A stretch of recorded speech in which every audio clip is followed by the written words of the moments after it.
दोस्तों, मैं हूं आरजे खुशी और आप सुन रहे हो कहानी कैसा ये इश्क है। डाइनिंग रूम का माहौल उस एक सेकंड के अंदर बदल गया था। नौकर ने अपनी आंखों को कस लिया। उसने जैसे ही अनन्या की ओर देखा, उसे ऐसा लगा मानो जैसे उसने कोई भूत देख लिया हो। पर जैसे ही अपने ख्यालों से बाहर आया, उसने तुरंत अर्पिता की ओर देखा। उसने अर्पिता की ओर ऊपर से नीचे देखा, जैसे कि वो उसे स्कैन करने की कोशिश कर रहा हो। उसकी बॉडी की ऐसी कौन सी जगह थी जो आंखों को कांटा लगने वाली थी।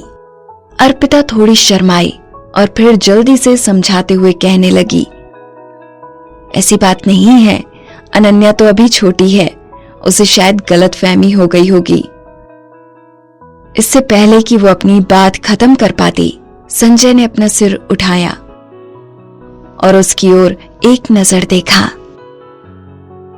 उसकी नजरों को देखकर ऐसा लग रहा था मानो अर्पिता उसे खाना खाते वक्त डिस्टर्ब कर रही थी। अर्पिता ने बात करना बंद कर दिया और चुपचाप बैठ गई। उन नौकर की ओर देखते हुए उसे सिर्फ इशारे में समझा सकती थी कि वो सिर्फ एक गलतफहमी ही है, ऐसा कुछ नहीं हुआ था। नौकर ने अपना सिर हिलाया और कहने लगा, मुझे तो समझ नहीं आता आप यंग लोग क्या गेम खेलते रहते हो। और वो पलट कर चला गया। उसके जाने से पहले उसके चेहरे के एक्सप्रेशन देखकर उसने पक्का यही सोचा होगा कि अर्पिता मिस्टर संजय को अट्रैक्ट करने की कोशिश कर रही थी, लेकिन उन्हें अट्रैक्ट करने में वो नाकाम हो गई। आपने मुझे समझाने क्यों नहीं दिया? अर्पिता संजय से पूछने लगी। अपनी जगह से उठकर वो संजय के पास गई और उसके पास वाली कुर्सी को खींचकर उसके सामने मुंह फुलाए बैठ गई। शुरुआत में नौकर अर्पिता को पसंद नहीं करता था। बहुत अच्छे, अब तो नौकर को पक्का लगेगा कि अर्पिता भी बाकी लड़कियों की तरह है, जो कि संजय की दौलत पाने के लिए उसके साथ उसके बेड तक जाने के लिए भी तैयार हो जाती है। अब और क्या समझाना बाकी रह गया है? संजय ने अपने हाथ में पकड़ी चम्मच को नीचे रखा और अर्पिता की ओर देखते हुए कहने लगा। अर्पिता खामोश होकर संजय की बात सुन रही थी। ये कि तुम कैसे मुझे और अनन्या को खबर किए बिना कैसे हमारे सामने कपड़े पहन रही थी, या ये कि तुम्हारी बॉडी का कौन सा हिस्सा आंखों को कांटा लगने वाला है। अर्पिता संजय की बात सुनकर हैरान थी। अर्पिता का फिगर वाकई में बहुत अच्छा था। उसकी बॉडी का कोई भी हिस्सा आंखों को चुभने वाला हो ही नहीं सकता था। कोई भी समझदार इंसान बेइज्जती की जगह मरना पसंद करेगा। उसका तो मन कर रहा था कि वो अभी पानी में डूबकर मर जाए।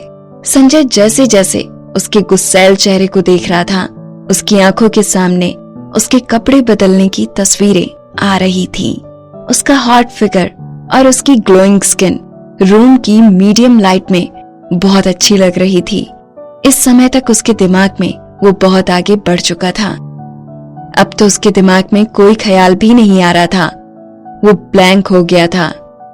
जब वो अपने ख्यालों से बाहर आया, वो किसी भटके हुए इंसान की तरह नजर आ रहा था। अपनी आंखों को बड़ा करते हुए वो अर्पिता की ओर देखने लगा। वो घर में जिस तरह रहती थी, कोई उसे देखकर नहीं कह सकता था कि ये वही मासूम और शांत अर्पिता है जो ऑफिस में सिर्फ अपने काम से काम रखती है। उल्टा उसे देखकर ऐसा लग रहा था कि उसने कल जैसे आज भी बहुत ज्यादा पी ली है। ये देखकर कोई भी इंसान उसे और भी ज्यादा छेड़ने की फिराक में आ जाता।